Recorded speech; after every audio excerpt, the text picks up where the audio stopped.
Okay, great. Hi, good morning, everyone.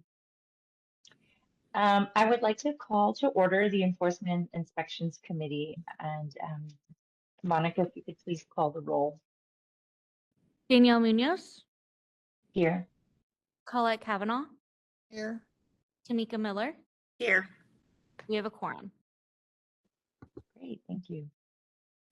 Now, the next part is to approve the minutes from the last meeting. So if you all want to take a look at the October 14th, 2024 committee meetings, and when you're ready, if I could get a motion to approve. Motion to approve. Okay, thank This you. is Sabina. Can I interrupt real quick? Mhm. Good morning. Can we just make sure we have the date of the meeting minutes in our motion? That would be really helpful for the record. Sure. The meetings, the minute meetings of October 14th, 2024. Motion to move. Move to Thank approve. you. Thank you. And then I can second, right? I can second. Okay, thank you. And anyone can second. Okay, perfect. And then so we had a second from, who was that? Tamika. Tamika. Okay, Tamika. All right, we have a second. Now, any public comment in the room? There's no public comment in the room. Okay.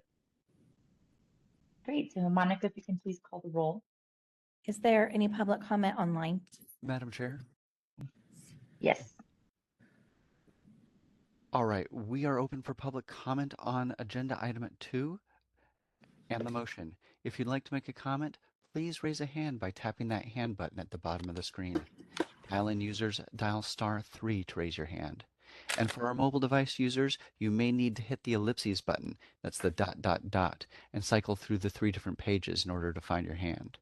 People will be given 3 minutes to speak, and I'll give you a 30-second warning before your time expires. We're going to take just a few seconds now to see if we have a request for public comment.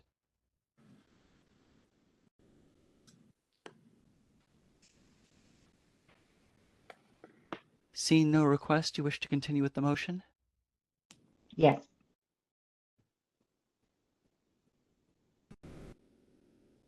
Okay, so we can call the roll. Danielle Munoz, Approve. Colette Kavanaugh, Approve. Tamika Miller. Approve. We have a motion. Okay, great. All right, so that will wrap us up for the item number 2. Is that correct? Yes. Okay, great, thank you. Okay, the next item on our agenda is the discussion regarding the possible changes to the board's schedule of administrative fines and consideration. That's the big project that we're here to do. So, Monica, are you able to provide an overview of the review of the administrative fines? I will be doing that. Okay. Good morning, everyone. I'm Carrie Harris, the Deputy Executive Officer of the board. So today we're going to be reviewing our administrative fine schedule. SB 803 updated 7404 to read that the board shall establish by regulation a schedule of administrative fines for violations of this chapter that directly impact consumer safety.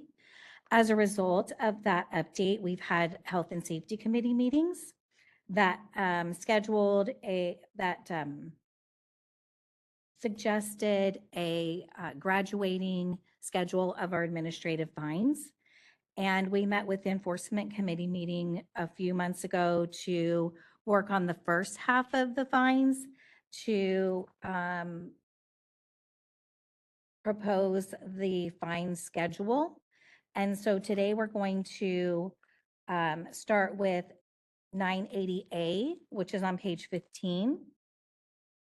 And we want to keep in mind that these fines, we want to keep in consideration how they directly relate to consumer safety. Okay, so for 980A on page 15, incorrect disinfection of electrical tools. This violation is cited when an inspector observes a licensee using a dirty electrical tool, most commonly hair clippers, or if proper disinfection spray is not used. The proposed fine schedule starts with the first offense at $100 and then increases to 200 and 300. Does the committee have any comments or concerns about the proposed fine schedule?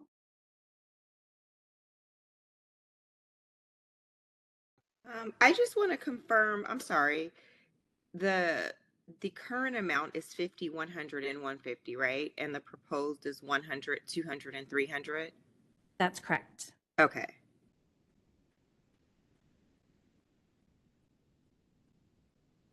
I don't have any concerns. I think it looks good. I think it should be increased. I have no concerns. Me either. All right. For 980.1, incorrect disinfection of pedicure spas. So these are for whirlpool foot spas not being disinfected properly, or the inspector finds that the foot spa is in a condition that poses immediate threat to a consumer's safety. So the current fine schedule is 500 no matter what offense it is. And just for everybody's understanding, the first, second, and third offense is the number of offenses that have occurred within the last 5 years. Okay, so the proposed fine schedule would be 250, 500, and then 750. And this is cited for each foot spa chair that is in violation. Does anyone have any concerns with the proposed fine amounts? I do not. Yeah, I'm good with this one. So, just a quick question. So if there's there's 3 foot spas and each one is in violation, would it be like 250, 500, and the other one would be 750? Or is So- it, Because this is the first occurrence of Okay. this offense, it would be $250 for each foot spa chair. And in your example, you said 3 foot spa chairs that were dirty. So it would be $750 total Mhm. for this first offense. And then if they had 3 dirty on the second inspector's visit, then that would be a total of $1,500, 500 for each of the 3 dirty foot spa chairs. Cool. No, I have no problem. That sounds good. Okay. All right. 980.4, incorrect disinfection of foot spa tub with use of a disposable liner.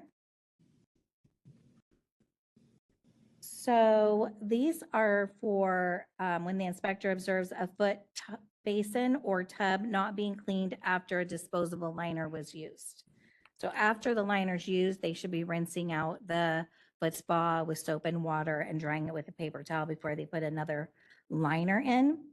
So the proposed fine amounts are 250, 500, and 750.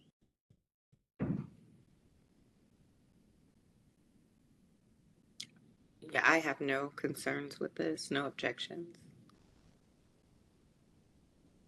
Let's see, I'm just taking a look and it's the same fee schedule as a high risk. Like if you look at 980.1, it's a really high risk and that's at the same schedule. And this is like one at a low risk. I wonder, do we lower it a little bit to make it like line up?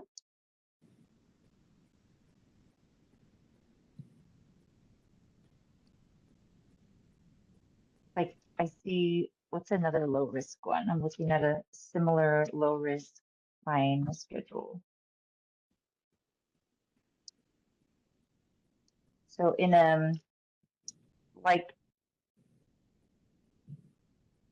a low risk one was in the 50, 100, and 150 range. Is that too low?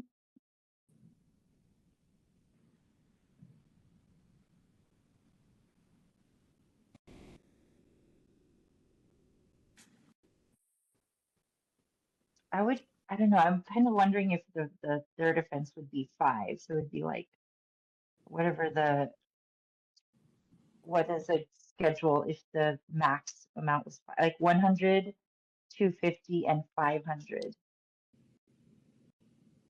So that's the graduation that you were thinking? Yeah, because if you see the risk levels, Mhm.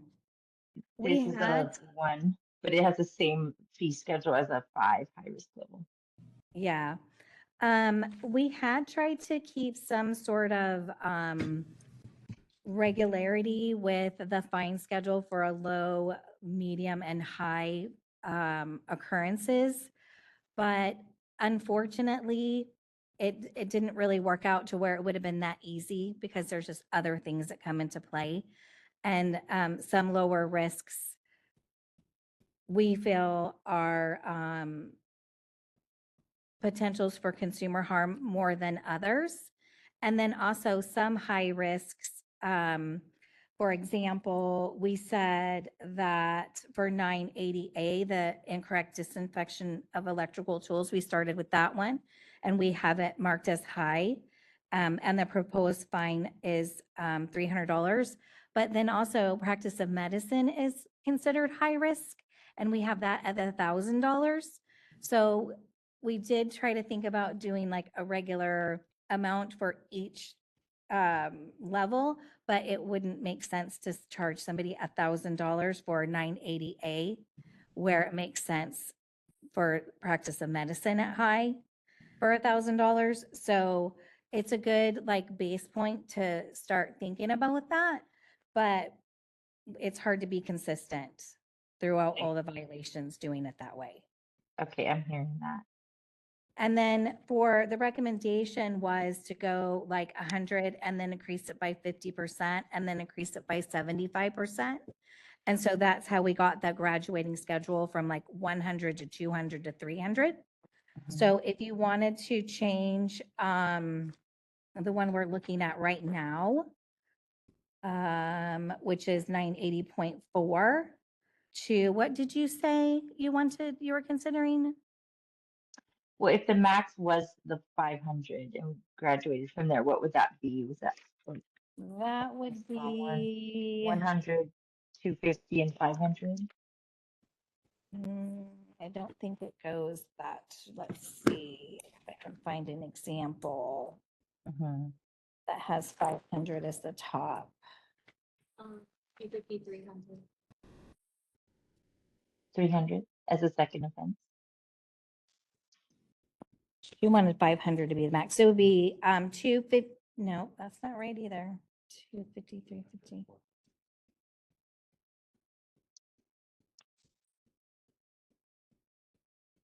I don't think we had one that's topped out at 500 on the new fine schedule. But it didn't match at all. Right.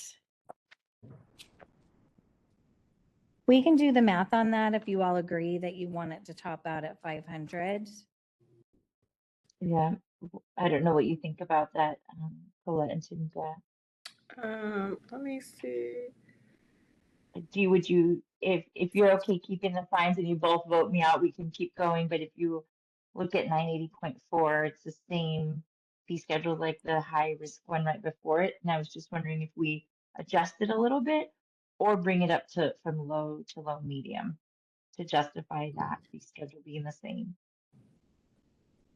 So right here. 53. But that's not their schedule. Okay. Yeah.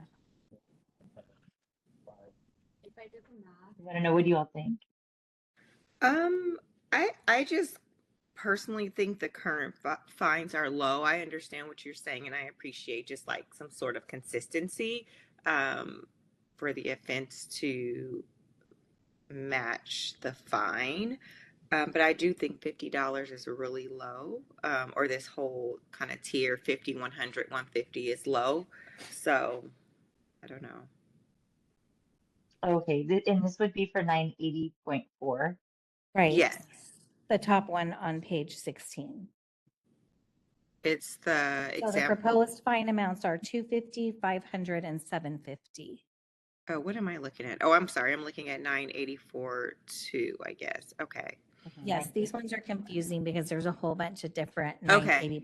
980.4. So we're at the top one, the incorrect disinfection of foot spas, Got foot basins and tubs. Mhm. Okay, so they're actually looking to lower, and I'm sorry, What is it that you were saying, Danielle? Okay, sure. Were you So recommending? we just finished reviewing 980.1 incorrect disinfection of foot spas, and that was a high risk. So then the fees were 250, 500, and 750. Now Mhm. we're moving over to the very next one where it has no consumer harm cases have ever been seen Mm, from a base not being cleaned. It's low risk, but it has the same exact fine amount. And so I was just wondering if we got would it. look at that a little bit more. Yeah, for sure. I totally, sorry, I was on the next one, but yes, I see what you're saying, and that does make sense to just kind of maybe reconsider. And I was proposing that the highest offense on this right now this year would be 500, and then we would like graduate it down from there. I just can't do the math right now on that. Yeah, I can, What would it be? I support that. So like 125, 250, and 500. Yeah, that's the way the math goes. Yes. If you ever start to see any harm cases come up from this, I mean, the next opportunity we'd reconsider, but I feel comfortable maybe bringing this one down a little bit. I support that. Mm. Yeah, I mean, you bring a valid argument up because it is a low risk. If it was maybe low medium, because it is a lot higher. I kind of feel torn a little bit because I feel like they should be high because they tend to have the most issues with nail shops. So I'm still on the keep it high. So I'll stay. I'll be the one odd man out. Okay. Um, so the way this worked last time, I think, was that if the two of us, if 2 out of 1, like we would keep going. Is that okay for y'all? Or do you want it to be unanimous? You not unanimous? You're okay No, with that? Okay. yeah, as Okay. long as two of you agree.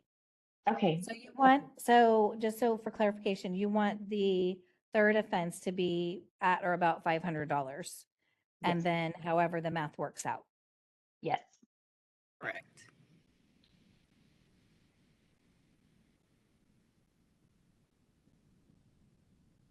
Okay. Thank you. Okay. So we're going to go on to 980.4A2, which is incorrect or missing logs. So this is when the inspector identifies that the establishment is not keeping current foot spa cleaning logs for their foot spa basins. And you'll see that the proposed fine amounts are $250, $500, and $750.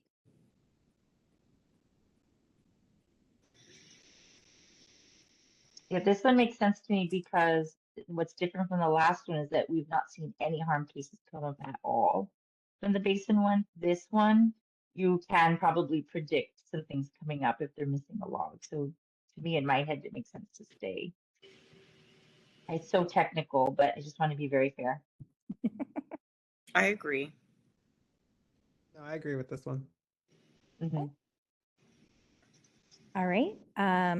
Oh, just for the public, I failed to mention that we're going to go through half of the violations that we have to work on this morning. And then I will open it up for a public comment. And then we'll do the second half. Okay? Okay. Just for any of you who might want to comment. 980.4A4, failure to maintain a supply of foot tub liners. So they have to have 5 foot tub liners on the premises for every foot spa that they have, so that we know that they have enough supply to work on their clients. And so the proposed fine amount for not having 5 foot spa liners per tub is $250, $500, and $750. Yeah, I'm okay with this one. To me, it looks like the risk level matches to everything matches.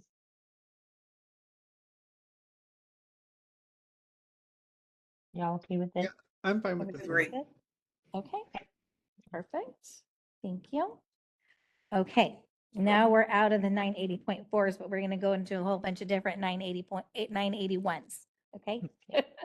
So 981A, no disposal of non-disinfectable items. So this is when the inspector finds disposable items that have not been thrown away immediately after use. And the most common times these are cited are for nail buffers, emery boards, and wax sticks. So the proposed fine amount is 200, 400, and 600. I'm okay with this one. Same, I support.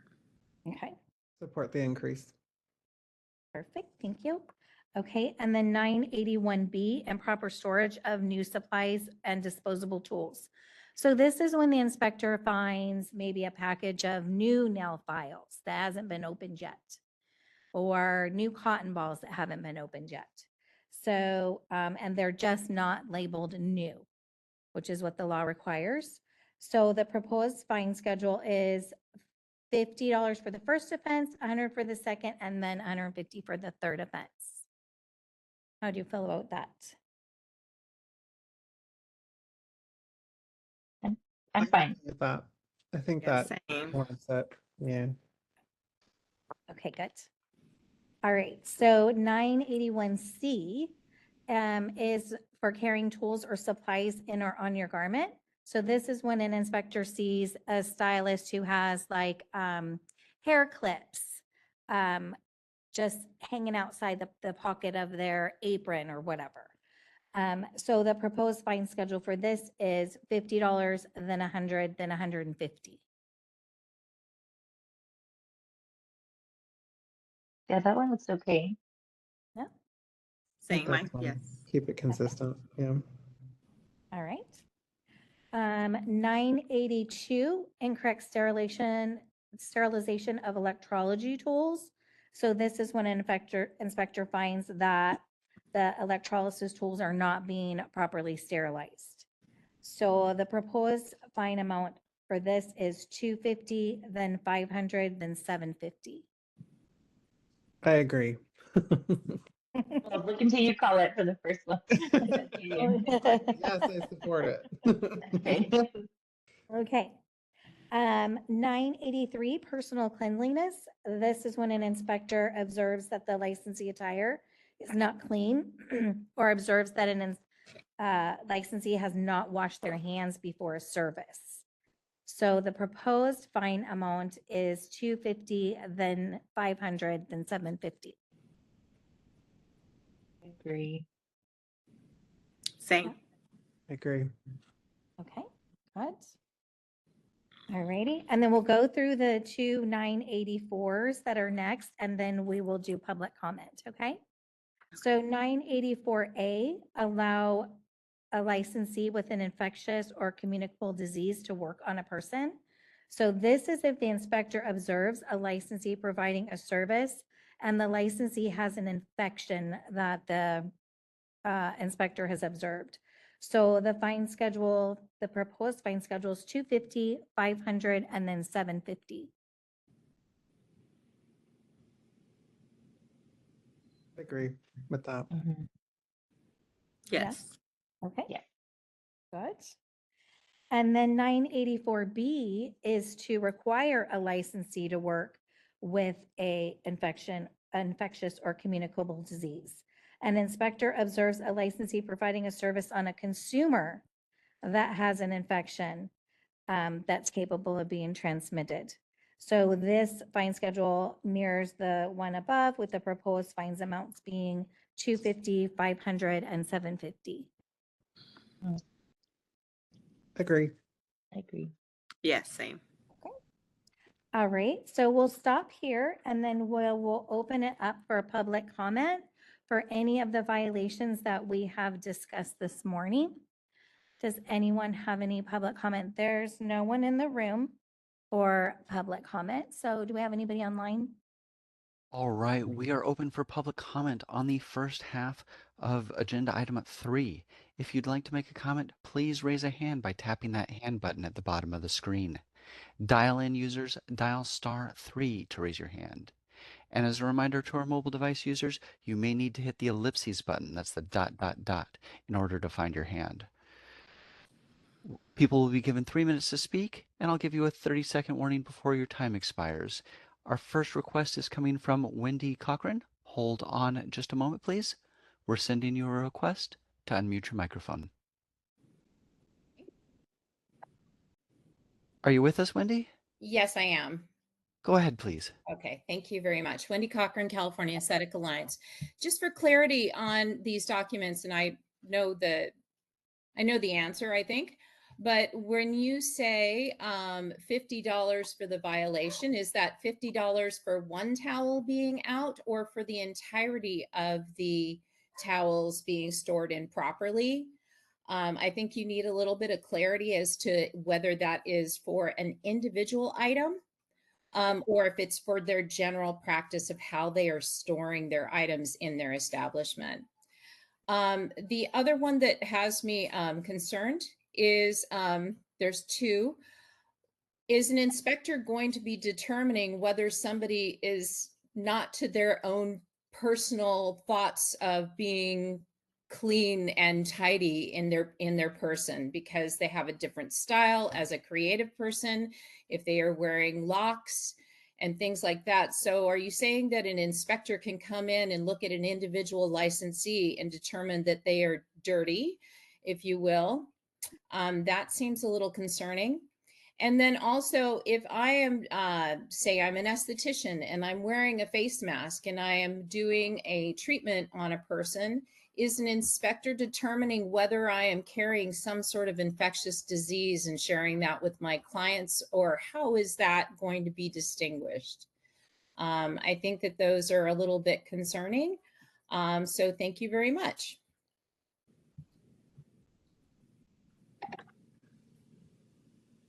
All right, thank you. And that was our only request for public comment at the moment.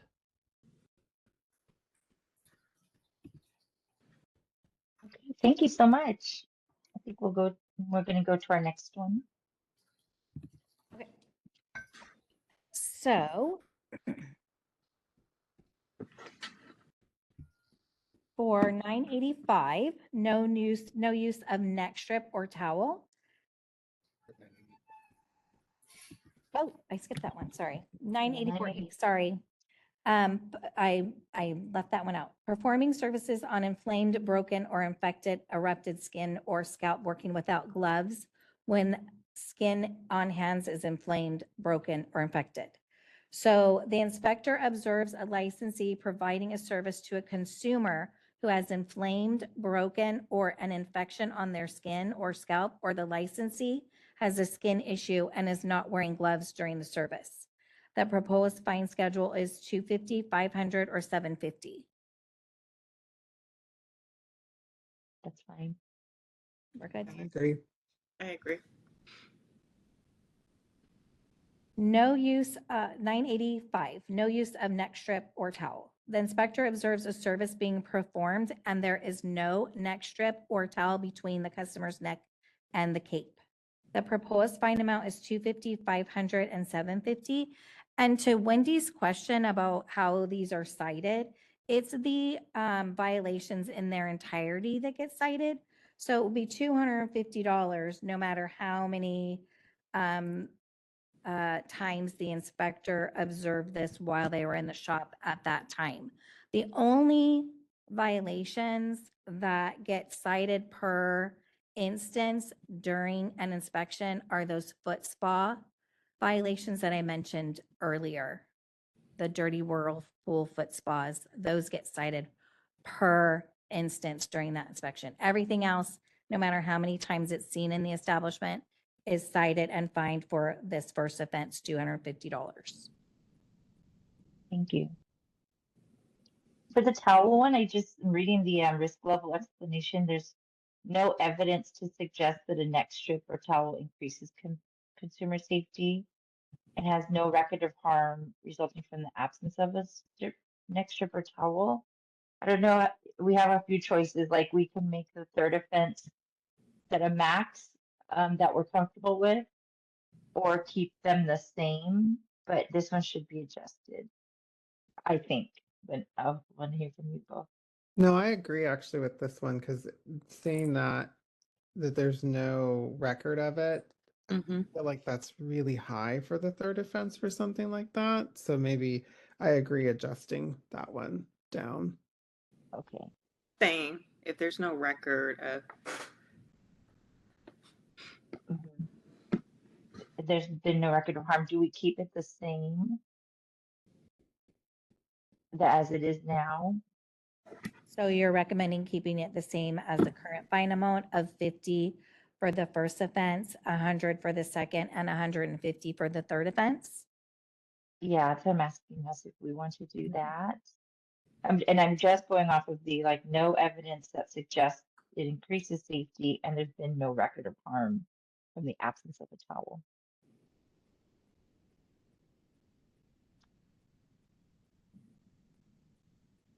Are there instances where like a client would not want one of those? Like, else, how do they know if they're going into a shop that somebody else would like decline the towel?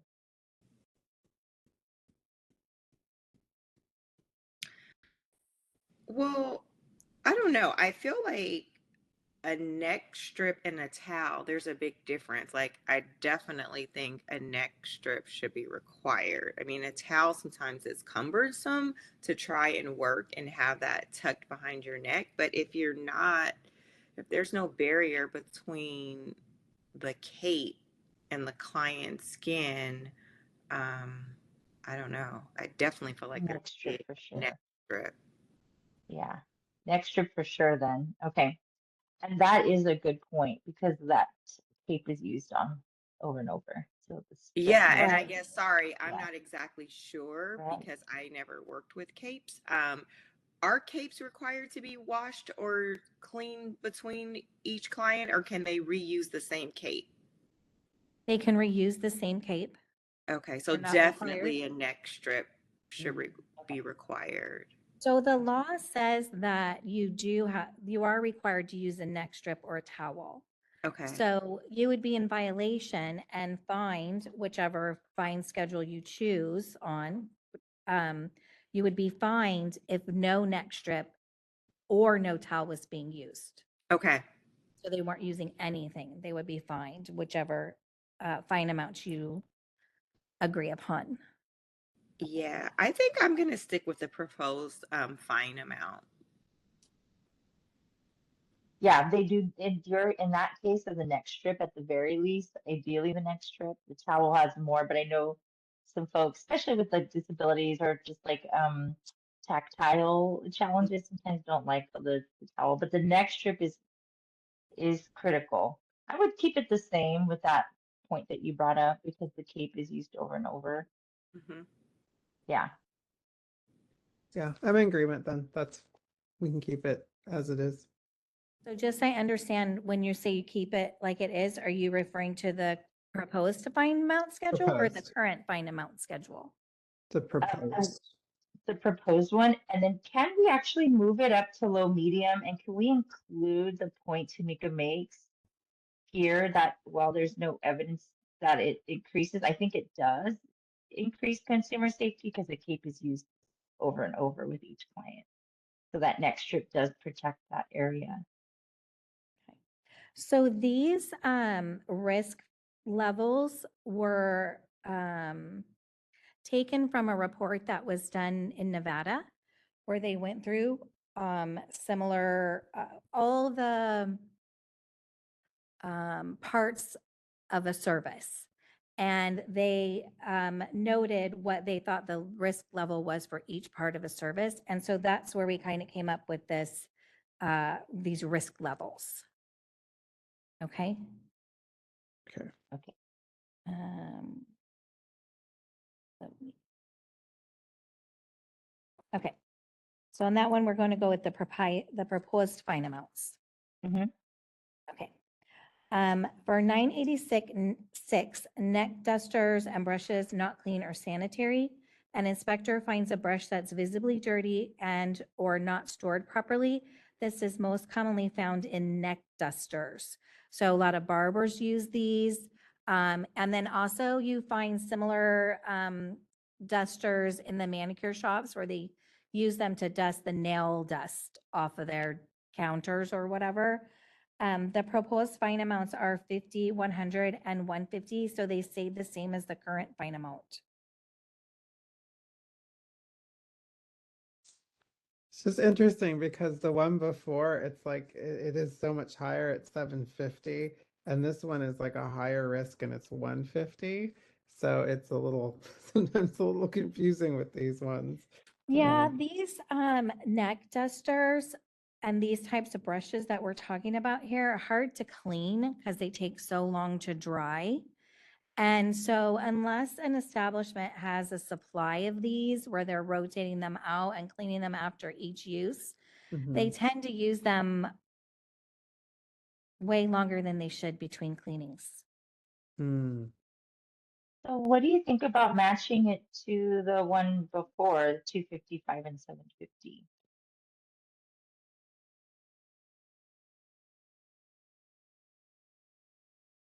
Yeah, I feel like it should be higher just because if you're using it and people aren't, they're not cleaning them as regularly as they should be, if it's a little bit higher, feel like, oh, I really need to make sure I clean this. I don't want to get that fee. Um, Trying to think if you make like, even if it's not 750, at least make it like, I don't know, third offense 500 or something like that. I would be okay with that. I agree. And I think, because I think this is tricky in the sense that there's no way of really knowing how long it's been since it's been clean.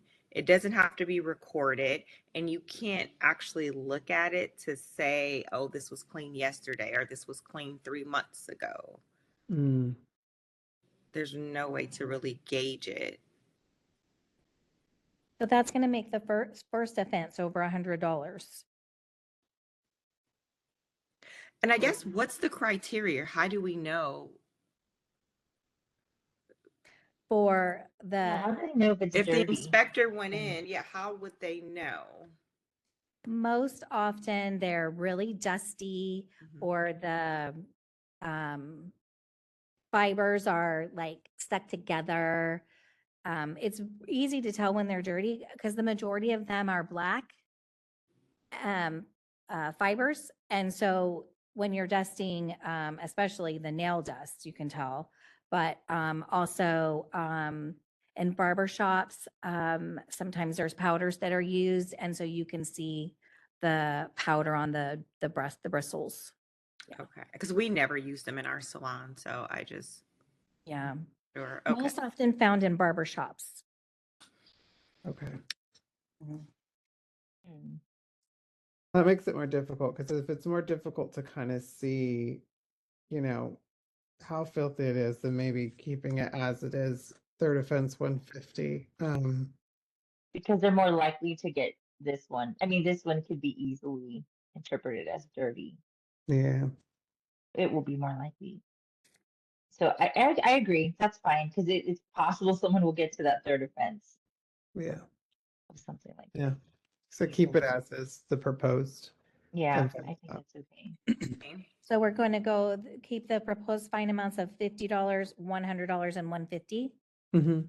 Mhm. Yes. All right, 987 towels. Inspector observes towels that are not being stored properly.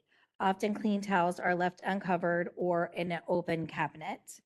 And so the proposed fine amount is that it stays the same as the current fine amount, which is $50, $100, and $150. And this was like one of the ones that Wendy asked about specifically. So this is for the totality of all the towels. So they could have a cupboard that's not closed that has clean towels in it. And so they would need to close that, or they could have some towels that maybe they have just folded and not put in the cabinet yet. And that would be included in this first $50. Okay. I'm okay with this one. Same. Same. Okay. 988, liquids, creams, powders, and cosmetics. So the inspector finds a dirty, open, and or not labeled product container. Wax pots are most commonly cited, and this violation also covers double dipping of products. So the proposed fine amount is 250, and then 500, and then 750.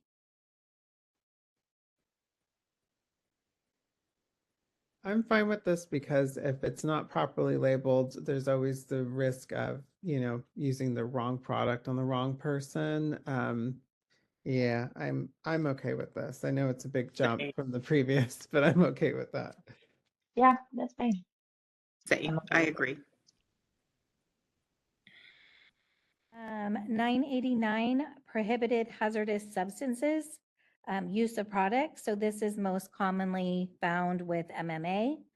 The proposed fine schedule is 500 for the first offense, 1,000 for the second offense, and 1,500 for the third offense. I'm okay with this one. Okay with this one too. I agree. Okay. 990, headrest, shampoo bowls, and treatment tables. The inspector finds a dirty shampoo bowl or treatment table. The proposed fine amount is 250, 500, and then 750.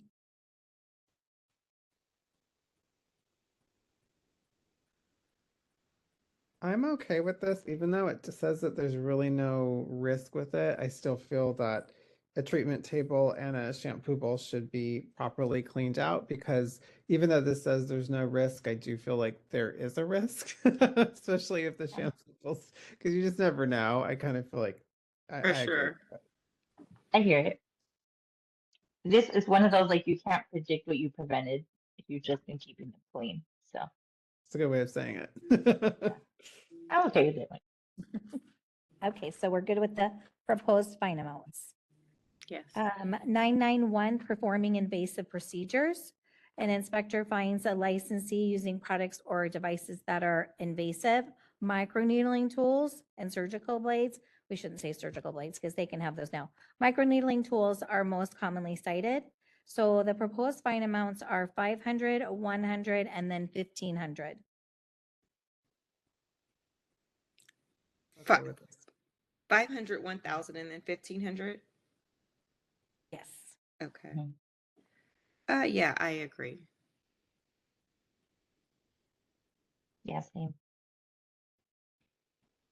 Everybody's good with that? Yes. Okay. Mhm. 992, performing invasive skin exfoliation. An inspector finds products that removes deeper than the epidermal layer of the skin. Medium depth peels are most commonly cited. Medium and deep chemical peels are most commonly cited. So the proposed fine amount is 500, 1,000, and then 1,500. I agree. Okay. I was like looking to you, Colette. Same, I agree. Okay, 993, prohibited tools. An inspector finds a razor edge tool to remove calluses or a needle-like tool used for extractions. The proposed fine amounts are 300, 600, and 900.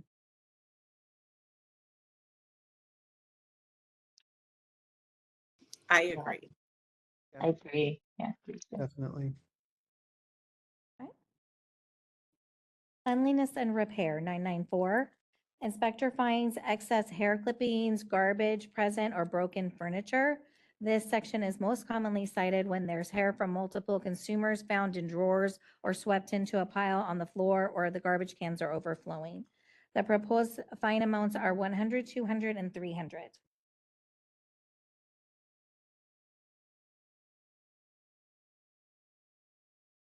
Yeah, I'm okay with it.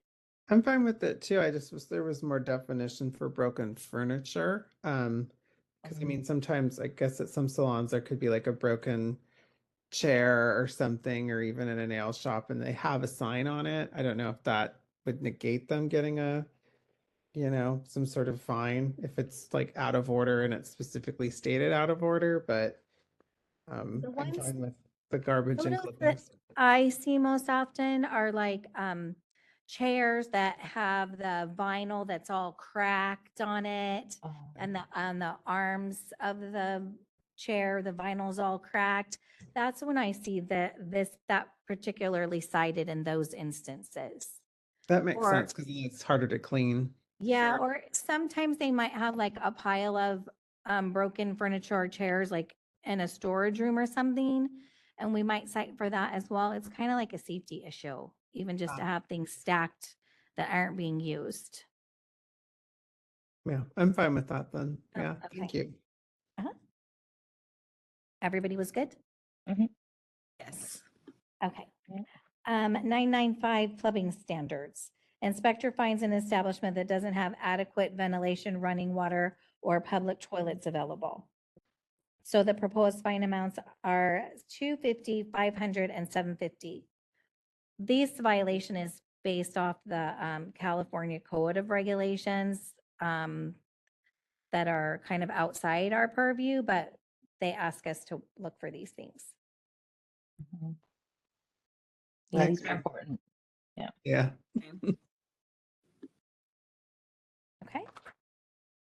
All right, so that's the last one. So we can go to public comment on these last 12 or 13 that we have reviewed. Since our last public comment, there's no public comment in the room. Is there any online?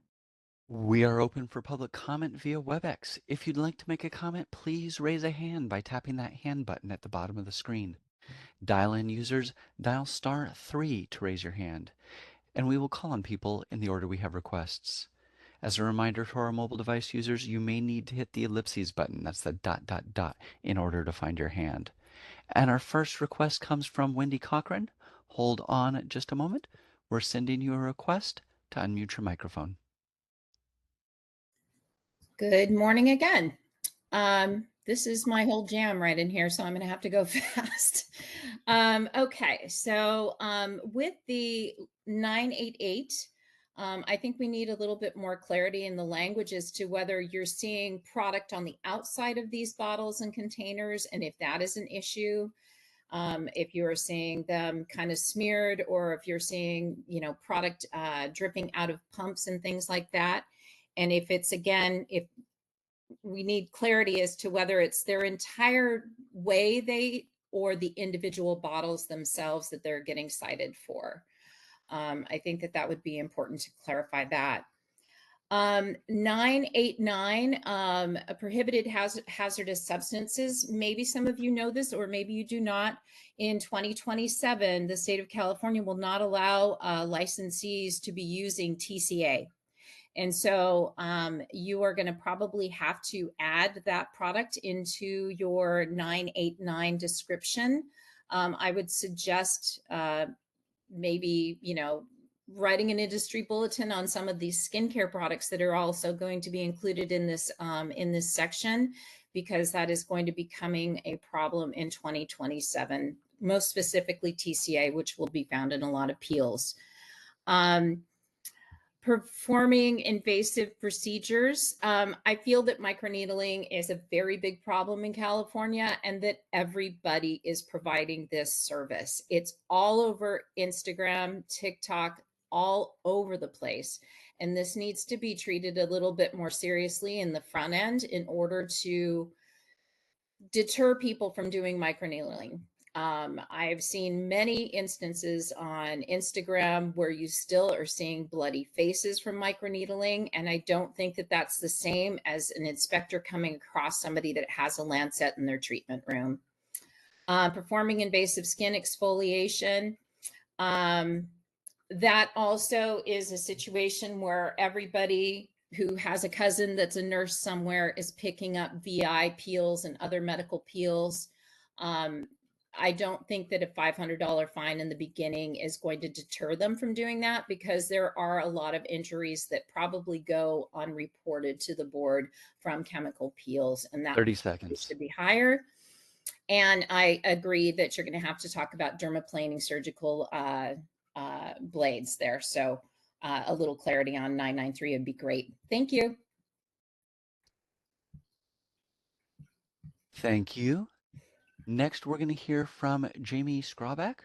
Hold on just a moment, please. We're going to send you a request to unmute your microphone.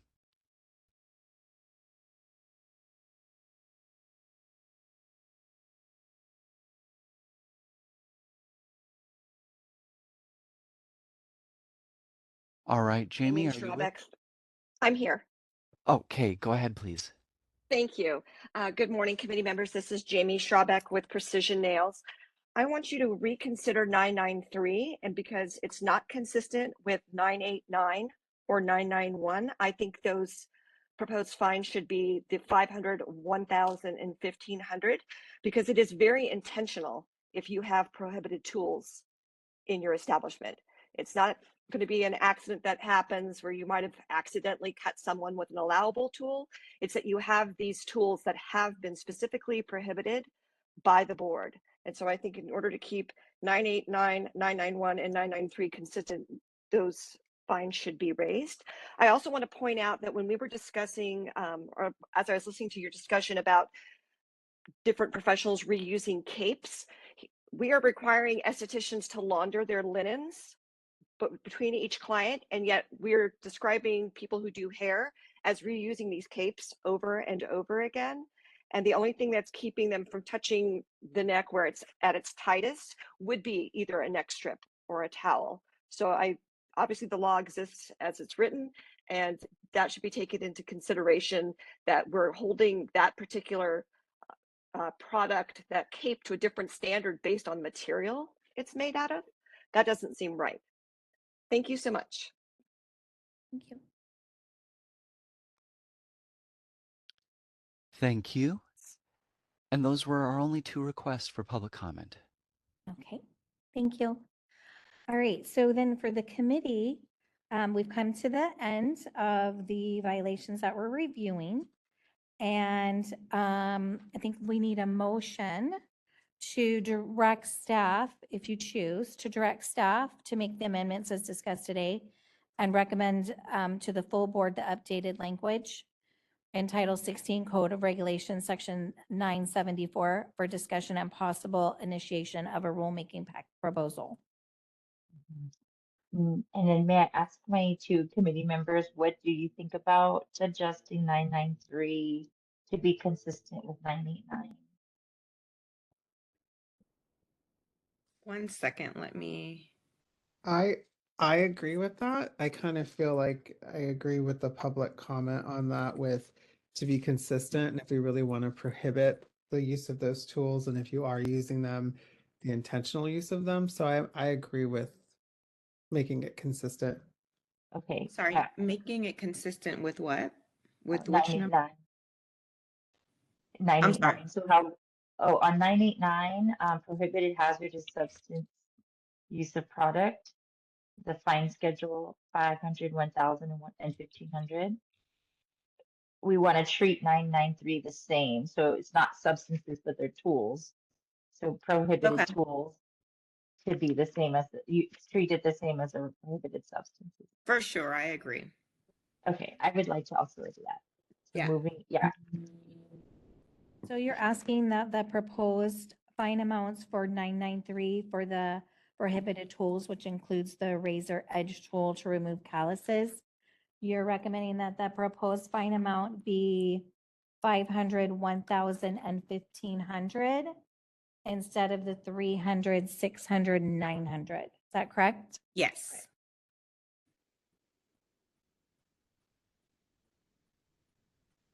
And we have seen needles and things like that in the DRCs. So I think this is important. And especially with the microneedling, it sort of addresses that as well. You shouldn't have the tools for microneedling. It ends up making 989 the prohibited substances and the performing invasive procedures 991 and 992 the performing invasive skin exfoliation, all the same with the new proposed regulation, new proposed fine amounts for 993. So they all would be the same. Well, I'm even, because hearing what another public comment from Wendy, like for 991, like I'm even fine with raising that up if the other 2 board members are, because of the microneedling and the invasive skin exfoliation, because they do pose an even higher risk in many regards, specifically microneedling. And it's kind of also a deterrent from people to be doing that sort of activity in advertising, but I don't know how the other board members feel about those as well, raising those up a little bit. But So I want to make this clear that this is if we find the microneedling tools. This is what we cite for. if somebody was harmed using these tools, there would be a different Process. discipline imposed. That's something we would take to the AG's office, Mm. where we would go, most likely go to a hearing and have an ALJ determine the outcome of the discipline for the licensee, which then the board would vote on through a mail vote. So there, I wasn't kind of clear exactly where Wendy was going with her comment, because I kind of got the impression that she was talking about this same fine schedule for someone who got disciplined for using this tool. And they are two different things. So this is when the inspector finds this tool in the establishment. So that makes sense, and that's fine. We can keep it as is. So I agree making it consistent with the other two that we discussed, three we discussed. Okay. Mhm. So the proposed fine amount for the performing invasive procedures, which included the microneedling tools being found, the proposed fine amount is 500, 1,000, and 1,500. So in line with what we were talking about for raising 9932, and in line for what we had for 989 and 992 as well as the proposed fine amounts. Yes. Okay. Okay. Any other discussions? No. Okay. All right, so do we want to send this to the staff for to work on? Yes, do we have to do a motion Yes. to move this to the new? Would you mind giving us the wording again? And then one of us can do a so moved. Can we do that? So the motion would be to direct staff to make the amendments as discussed today and recommend to the full board the updated language in Title 16 Code of Regulations, Section 974, for discussion and possible initiation of a rulemaking proposal. So moved. I second.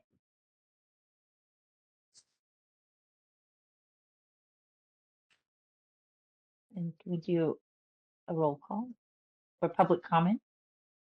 Yes. We'll do public comment on the proposed motion, and there's none in the room. Is there anyone online? We are open for public comment on the motion for agenda item 3. If you'd like to make a comment, please raise a hand by tapping that hand button at the bottom of the screen. Dial-in users, dial *3 to raise your hand, and we will call on people in the order we have requests. And I've seen a couple hands pop up and down. Take a good look. I've got 2 people with hands up at the moment. Your hand may have gone down accidentally. First, we're going to call on Wendy Cochran. Hold on just a moment, please. We're sending you a request to unmute your microphone. Hi again. For clarity, I did want to make it clear that I did not mean in the process of somebody being hurt, and that a report through Breeze is my comment about that. I feel that if folks know that microneedling tools found in your establishment during an inspection, if that citation is relatively high as a first offense, that will be more of a deterrent, because when they see something that is at a low scale, like 250, I can make money on that. I'll just keep my microneedling equipment in the car and bring it in for when a client comes in, which is pretty common.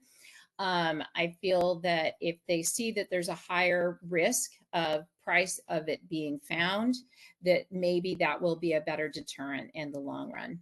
Thank you very much. All right, thank you. Next, we're going to hear from Jamie Skrabek. Hold on just a moment, please. We're sending you a request to unmute your microphone. Hello, this is Jamie again. I'm so grateful that Deputy Executive Officer Harris mentioned the fact that this is applicable to situations where an inspector observes these things. And yet I can't imagine that an inspector would ever be able to determine whether or not someone had an infectious or communicable disease, because an inspector is not someone who can diagnose whether someone has that. I mean, I think that's the sort of thing that could only be determined after the fact, which is, again, one of these issues that we come up with when we think about, can someone be fined after the fact or through a consumer complaint? And it would only be in the case that those salons were inspected and these things were found.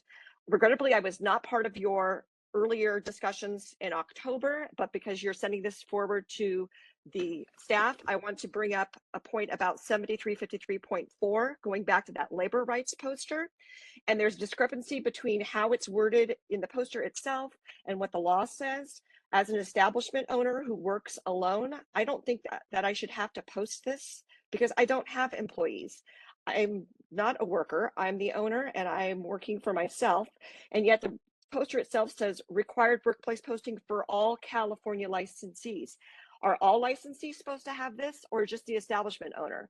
Is the establishment owner responsible for posting this, or is each individual licensee within an establishment responsible? And the other point is that this is now a 3-page document as it's printed out on the website, and that's just in English. And the law requires that it be posted in 4 different languages. I don't know a salon that's going to print this out for free and post 12 different pieces of paper in their salon space. So I would ask that we, in the future, revisit this and make this only apply to establishments that have employees. Thank you so much.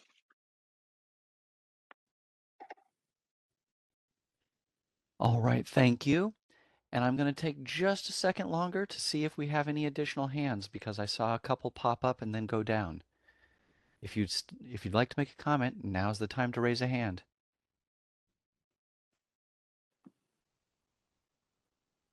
All right, that appears to be the end of our public comment. Do you wish to continue with the motion? All right. Yes, we can continue with the motion. So let's go to the roll call. Danielle Munoz, Approve. Paulette Kavanaugh, Approve. Tamika Miller, Approve. motion passes.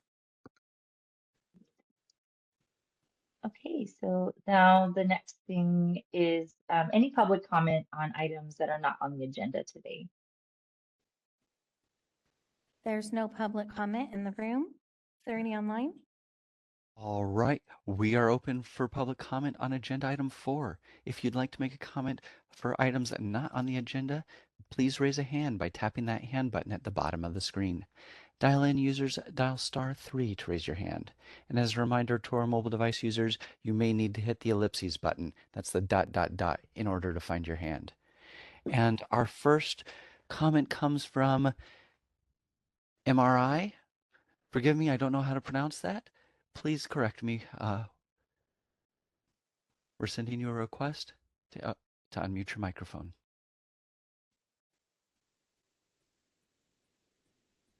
Good morning, board members. Sorry, it's Mary. I misspelled my name. I appreciate the opportunity to speak with you today. Just wanted to bring to your attention some critical issues within our electrolysis department. Currently, there is a growing concern regarding the qualifications of individuals providing these services. I've observed that many practitioners are operating without the necessary licenses, and in some cases, they're even providing services like by evaluating their hours from their countries and just somehow getting the license here, but they absolutely have no idea how to perform. And this situation is not only compromising the quality of care, but also putting our clients at risk with reports of burns and other complications due to this unprofessional practice. And additionally, the increasing this kind of like remote work has led to a lack of sanitation and oversight. So I just strongly urge the board to reconsider and strengthen the oversight and regulation of this department. It is crucial for us to ensure that only qualified and licensed professionals are delivering these essential services. And it's not done at homes by some people because these damages done to the skin can be permanent, as we all know. Thank you for your attention to this matter. Thank you. All right, and next we're going to hear from Jamie Skrabeck. Hold on just a moment, please. We're sending you a request to unmute your microphone. Thank you, Jamie Schrabeck, Precision Nails. I want to thank the board for proactively contacting licensees who are advertising services outside of their scope of practice and warning them to stop. I think that's very helpful to reinforce what in fact is a licensee's scope of practice. Thank you.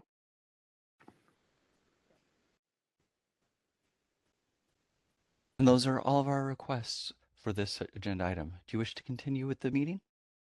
Yes, thank you. So are there any suggestions for future agenda items?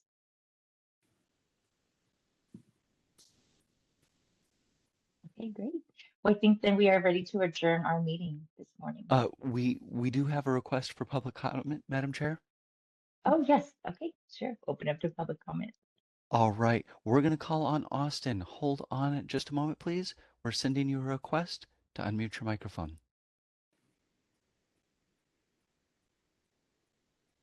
Licensed barber and a licensed cosmetologist, and I'm really big on client protection, safety, and infection control. I might get a lot of flack for this, but I really think maybe in the future we increase the fine for those neck dusters. I've seen it happen so many times where barbers will use those over and over again after dusting off a sweaty client, or if they like nicked them with the razor and there's blood. I've seen them use talc powder and then wipe the blood off and then use it on another client. Like, it's neck dusters is such a huge gross thing in barbershops. So I was happy when y'all said 250 because I was like, yes, because those things are so gross. Also, barbicide jars. I've seen barbicide jars where they look like literal pulp orange juice in there. Like, it's so gross. And so I think more education, on that, but also increasing those fines would definitely be helpful to our clients, and also making the standard in barbering like higher. So thank you so much for the time. Thank you. Thank you. All right, we're going to take just a few more seconds to see if we have a request for public comment on future agenda item suggestions.